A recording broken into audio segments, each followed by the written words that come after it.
Hoje tem Vasco e Bahia em São Januário, jogo atrasado da 16ª rodada do Brasileirão. Notícias do Vasco com ele, Juliano Lima.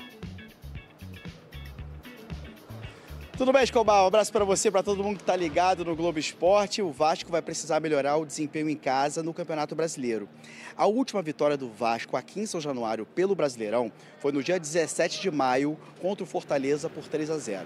De lá para cá são 5 jogos, 3 empates e 2 derrotas. Para o jogo de hoje, o zagueiro Robert Renan cumpre o protocolo de concussão. Ele sofreu um choque na cabeça com o companheiro Barros no último jogo contra o Flamengo e, pela regra, ele vai ficar 5 dias sem disputar partidas. Lucas Freitas, que cumpriu suspensão na última rodada, deve substituí-lo. No ataque, Nuno Moreira é dúvida, com dores no tornozelo.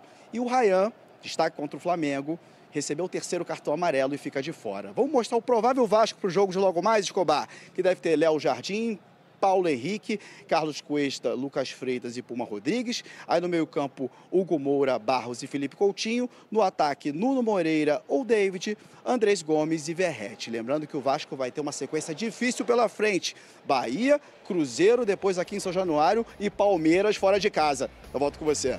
É isso aí, não é fácil não, um abraço. Cara, o Vasco também tem muitos desfalques, muitos mesmo, assim, além do Jair, do Tietê, do Lucas Piton, tem também a ausência do Robert Renan pelo protocolo de concussão, com a pancada que ele acabou sofrendo no jogo contra o Flamengo, junto com o Barros. O Tietê fora mesmo. O Tietê, pelo menos a informação que eu tenho nem o Lucas Piton, nem Tietê e nem Thiago Mendes voltam para essa partida, tá? Então ali a galera até tá me lembrando, o Adson também tá lesionado, o Jair, o próprio Thiago Mendes, que eu já tinha falado aqui.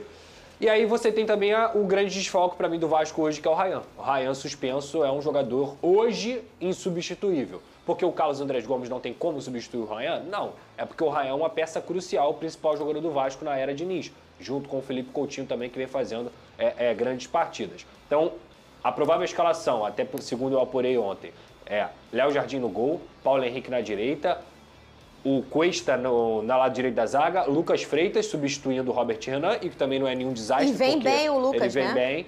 E na esquerda ele vai manter o Pumita. Hugo Barros na posição de volante, um pouco mais à frente o Carlos Andrés Gomes, Coutinho e tem o Nuno. O Nuno é dúvida ainda, tá? Porque o Nuno sentiu dores na partida contra o Flamengo depois do pisão que ele sofreu do Bruno Henrique. Mas é um jogador que deve atuar, pelo menos o que eu ouvi é que ele deve atuar apesar de no sacrifício. E lá na frente o Verratti é o centroavante que a torcida do Vasco vem contestando, mas na ausência do Ryan, com o Nuno não estando 100%, não tem como você abrir a mão do Verratti nesse momento. Então acho que é o melhor Vasco possível para essa partida. Se tivesse uma opção, você abriria a mão do Verratti nesse momento? Fernanda, eu sou muito grato ao Verratti. Esse é o grande debate, eu acho, agora, hein? Já falei 1000 vezes aqui o quanto eu gosto do Verratti. Se o Cebolinha fosse pro Vasco. Ai.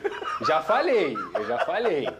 Eu optaria pelo Verratti no banco se tivesse a oportunidade, porque eu acho que o campo tem que ser respeitado, cara. O Vasco tem o Verratti, pra mim, como o maior jogador de identificação pós-Nenê. Ninguém teve tanta identificação com a torcida do Vasco quanto o Verratti. Se ele ganhar a Copa do Brasil, caso o Vasco ganhe a Copa do Brasil, ele vira ídolo. Não da primeira prateleira, mas ele vira ídolo. Porque ele é um jogador que vai conseguir um grande título num momento ruim do Vasco, digamos assim, depois de tanto tempo. Mas, cara, pro estilo de jogo do Fernando Diniz, o que o Verratti tem apresentado dentro de campo tem muito mais a ver com a disposição, com a liderança, com o sem bola. Isso é indiscutível. O Verratti é um cara que tem que ser muito respeitado. Mas por que não testar uma formação?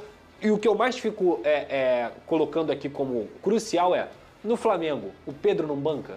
O Arrascaeta não banca quando estava mal? O Bruno Henrique não banca? No Palmeiras, o Flaco Lopes e o Vitor Roque, que hoje estão comendo a bola, eles também não já foram banco? No Botafogo, os jogadores que quando não estão bem, eles também não são bons. Por que no Vasco, o centroavante, que, repito, sou grato, é o artilheiro do Brasil, mas não está vivendo uma boa fase, não pode ser banco? E Pedrosa, eu acho que o papel de um cara que é considerado ídolo para muitos torcedores do Vasco também tem isso. Claro. Eu vou pegar um exemplo aqui de uma pessoa que, obviamente, todo mundo sabe que eu não gosto pessoalmente falando, mas respeito muito como profissional. O Diego Ribas, em 2018. Na ocasião, Diego Alves e Diego Ribas foram reservas por Dorival Júnior. O Diego Alves teve uma postura e o Diego Ribas teve outra.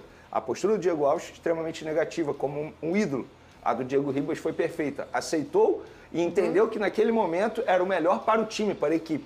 E se o Verratti, ele entender, ele vai ser mais ídolo ainda. Ele virar para o torcedor e falar assim, eu como ídolo eu entendo que a minha saída do time vai ser melhor para o time. Então tá tudo bem. E é só nesse momento, tá? Isso não quer... Eu sempre falo isso aqui, não quer dizer que o Verratti é descartável, Não. que o Verratti não sabe mais jogar. Não, Mas é nada momento, disso. pô. Ele continua sendo importantíssimo e eu tenho certeza que ele ainda vai ser muito importante pro Vasco esse ano. Mas se o campo tá te falando que ele não tá conseguindo render o que a gente espera que ele renda, nem bola aérea ele tem conseguido ganhar, cara, é normal. Isso faz parte do futebol. E sabe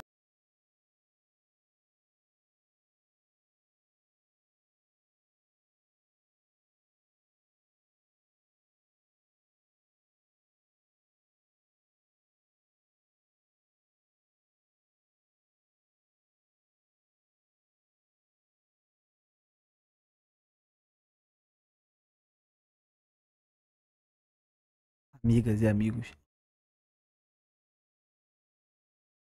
hoje o Vasco vai jogar muita bola.